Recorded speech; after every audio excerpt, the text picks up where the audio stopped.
Hola, ¿qué tal? Vamos a continuar explicando entonces la diferencia entre lo que es el amparo directo e indirecto. Mencionábamos que el amparo indirecto normalmente se le conoce como amparo distancial en virtud de que consta de dos instancias, mientras que el amparo directo se le conoce como amparo unistancial en razón de que por regla general contempla una sola instancia. Sin embargo, por excepción pudiera aperturarse la segunda instancia a través del recurso de revisión, del cual conocerá la Suprema Corte de Justicia de la Nación en los casos establecidos expresamente tanto en la Constitución Federal como en la Ley de Amparo, y que ya explicamos en un video anterior. Ahora bien, en la academia normalmente suele marcarse la diferencia entre lo que es el amparo directo e indirecto, en atención a que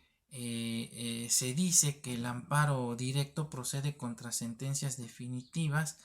que dirimen o resuelven el fondo del asunto dentro de un juicio, o bien aquellas resoluciones que sin resolver el fondo del asunto declaran por culminado o concluido un juicio, como pudiera ser en un sobreseimiento, una prescripción, una caducidad, donde no se resuelve el fondo del asunto. Sin embargo, en virtud de que surgió una cuestión que impidió su tramitación, se declara por concluido el mismo. Esto es parcialmente cierto, ya que de ser así, entonces el amparo únicamente procedería contra actos de tribunales propiamente dicho, es decir, tribunales judiciales, agrarios, administrativos y del trabajo, y entonces estaríamos dejando fuera, por ejemplo, el amparo contra normas generales, el amparo contra actos materialmente administrativos, el amparo contra actos u omisiones provenientes de procedimientos administrativos seguido en forma de juicio, el amparo por tercero extraño a juicio, el amparo contra omisiones por parte del Ministerio Público dentro de la fase de la investigación, el amparo contra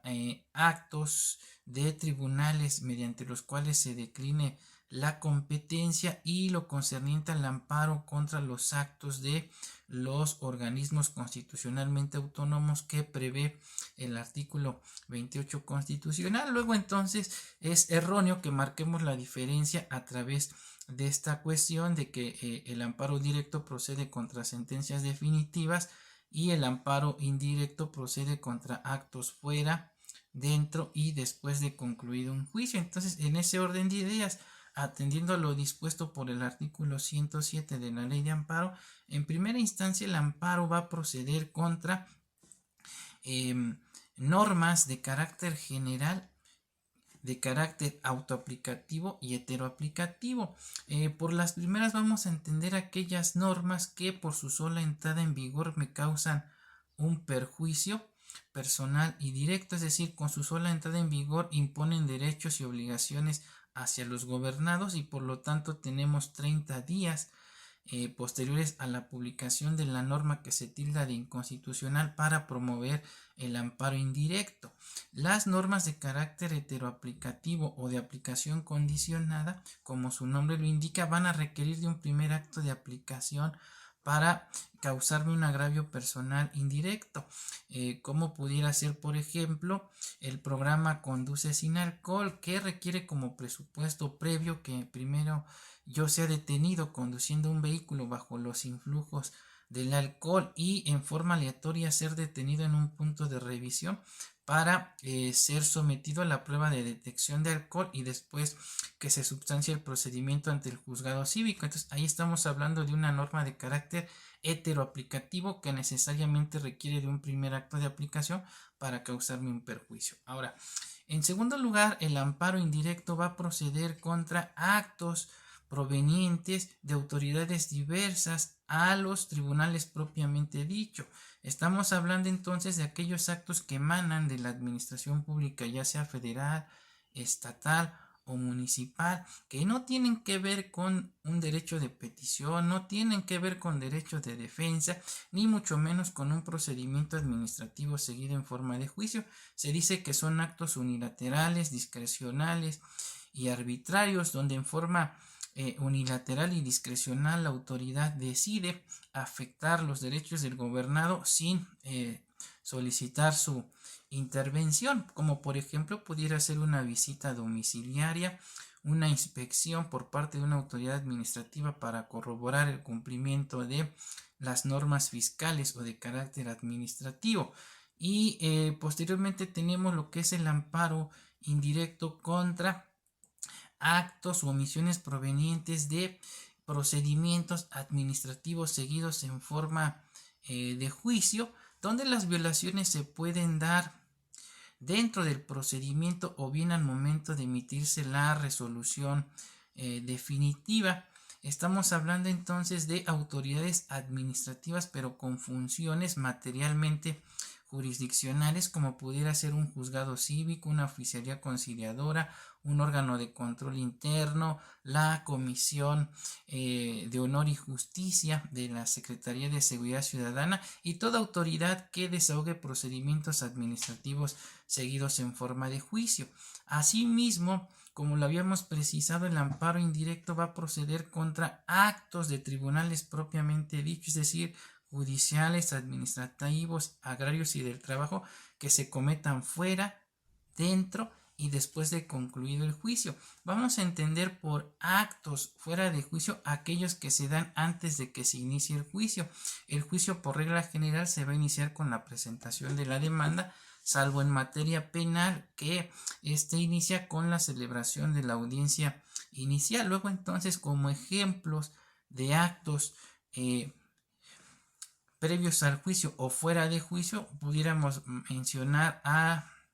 los medios preparatorios a juicio en materia civil, mercantil y en materia penal, lo que pudiera ser una orden de aprehensión, una orden de cateo y cualquier acto de investigación que requiera autorización por parte del juez de control, como pudiera ser la toma de muestras o fluidos corporales. Ahora, los actos dentro de juicio pues se van a dar una vez que se haya iniciado el proceso o juicio. También se les conoce como actos intraprocesales porque son dentro del proceso, pero además deben tener como característica que deben ser actos de imposible reparación, es decir, aquellos que vulneren derechos sustantivos reconocidos tanto en la Constitución como en los tratados internacionales, y por regla general estamos obligados a agotar el principio de definitividad antes de acudir al juicio de amparo. Ahora, el amparo indirecto también va a proceder contra actos provenientes de tribunales propiamente dicho, pero que afecten a personas extrañas a juicio, es decir, el amparo indirecto por personas terceras extrañas a juicio. Asimismo, el amparo indirecto va a proceder contra actos provenientes del Ministerio Público durante la fase de investigación que se traduzcan en una paralización total de lo que es la investigación, como pudiera ser el acuerdo del no ejercicio, el desistimiento de la acción penal, el archivo temporal, y donde por regla general vamos a estar obligados a agotar el principio de definitividad, dado que el Código Nacional de Procedimientos Penales contempla la existencia de un recurso innominado mediante el cual debemos solicitar previamente audiencia ante el juez de control antes de acudir al juicio de amparo indirecto. Asimismo, el amparo indirecto va a proceder contra determinaciones que emitan los tribunales propiamente dicho, mediante los cuales declinen o se declaren incompetentes para conocer de un asunto determinado. Esto se le conoce como el amparo indirecto contra la substanciación de competencias. Y finalmente, el amparo indirecto va a proceder contra actos o omisiones provenientes de un procedimiento administrativo seguido en forma de juicio, pero que se substancie ante los organismos constitucionalmente autónomos previstos en el artículo 28 constitucional, como lo es la Comisión Federal de Competencia Económica y la Comisión Federal de Telecomunicaciones. Bueno, esto es con lo que respecta al amparo indirecto. Estaríamos mencionando entonces ahora lo relativo al amparo directo en un siguiente video.